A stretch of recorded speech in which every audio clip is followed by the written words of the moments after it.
Teman-teman semua, selamat datang di kuliah pagi. Pada kesempatan kali ini kita akan melanjutkan pembahasan tentang metabolisme bilirubin. Kemarin kita sudah bahas tentang bagaimana bilirubin unconjugated dihasilkan. Nah, sekarang kita akan membahas bagaimana proses konjugasi dari bilirubin. Jadi bilirubin yang unconjugated ini akan diproses di hepar sehingga menghasilkan bilirubin yang sudah terkonjugasi. Makna dari konjugasi itu apa sih sebenarnya? Nanti akan kita bahas. Kita mulai saja. Di sini sudah ada gambar bilirubin unconjugated yang sudah diproses di limpa, kemudian dia masuk ke pembuluh darah berikatan dengan bilirubin binding protein, kemudian dia akan menuju ke hepar. Oke, kita akan gambar dulu heparnya seperti apa ya.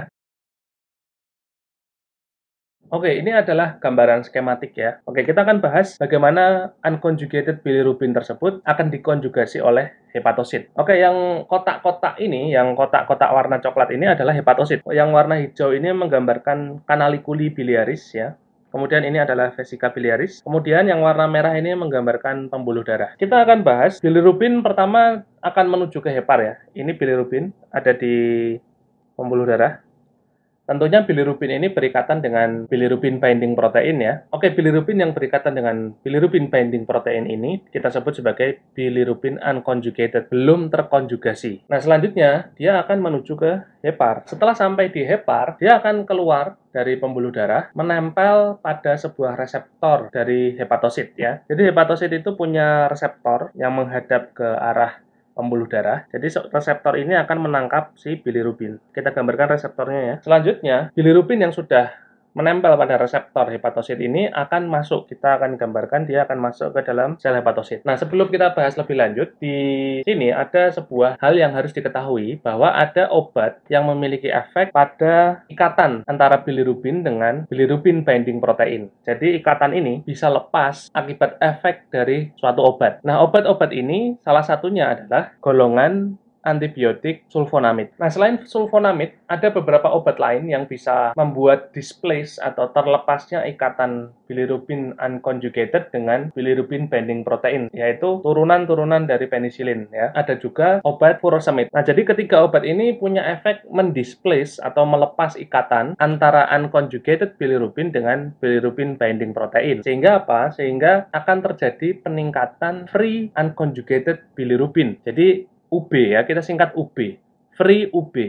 Nah, free UB ini akan meningkat sehingga akan terjadi risiko kebocoran unconjugated bilirubin ke intersisial. Nah, pada kasus-kasus bayi baru lahir, kalau semisal ada kasus bayi dengan meningitis, kemudian diberi sulfonamid, tentu perlu hati-hati ya, mengingat newborn itu masalahnya bilirubin binding proteinnya itu belum banyak, produksinya masih kurang. Kemudian blood-brain barrier-nya juga masih belum sempurna. Dan produksi unconjugated bilirubinnya memang over excessive juga. Sehingga ketiga faktor tersebut itu sudah membuat si bayi ini berisiko Kern-Icterus, berisiko untuk terjadinya kebocoran unconjugated bilirubin ke intersisial. Kalau dia sampai bocor melewati blood-brain barrier, maka bisa terjadi damage pada sel-sel neuron sehingga terjadi Kern-Icterus. Ditambah kalau kita kasih sulfonamid, makanya harus hati-hati dalam penggunaan obat-obat itu ya. Oke, selanjutnya setelah kita bahas soal obat yang mempengaruhi displace ya, pelepasan antara BBP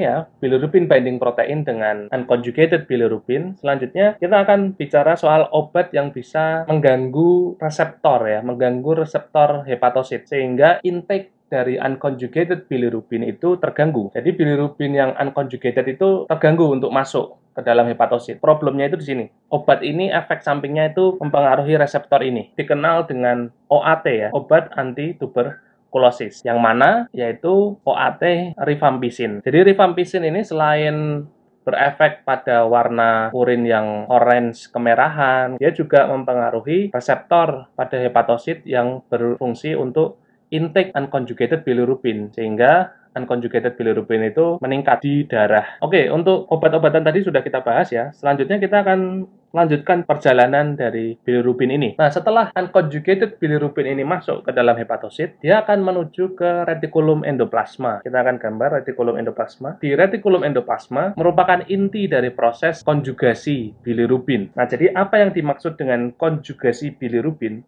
Jadi, inti dari konjugasi bilirubin itu adalah membuat ikatan antara asam glukuronat dengan bilirubin. Ketika asam glukuronat berikatan dengan bilirubin, yang prosesnya itu terjadi di retikulum endoplasma, ikatan ini itu merubah unconjugated bilirubin menjadi bilirubin yang sudah terkonjugasi atau bilirubin conjugated. Proses ini diperantarai oleh sebuah enzim yang ada di retikulum endoplasma. Nama enzimnya adalah glucuronyl transferase atau lebih lengkapnya itu disebut UDP glucuronyl transferase atau disingkat UDP GT. Jadi enzim inilah yang berperan dalam proses ikatan antara asam glukuronat dengan unconjugated bilirubin. Kalau bilirubin sudah berikatan dengan asam glukuronat, maka dia dikatakan terkonjugasi. Kita bisa melihat dari sifatnya yang awalnya hidrofobik menjadi hidrofilik. Nah, kemudian perbedaannya lagi adalah untuk bilirubin conjugated itu dia lebih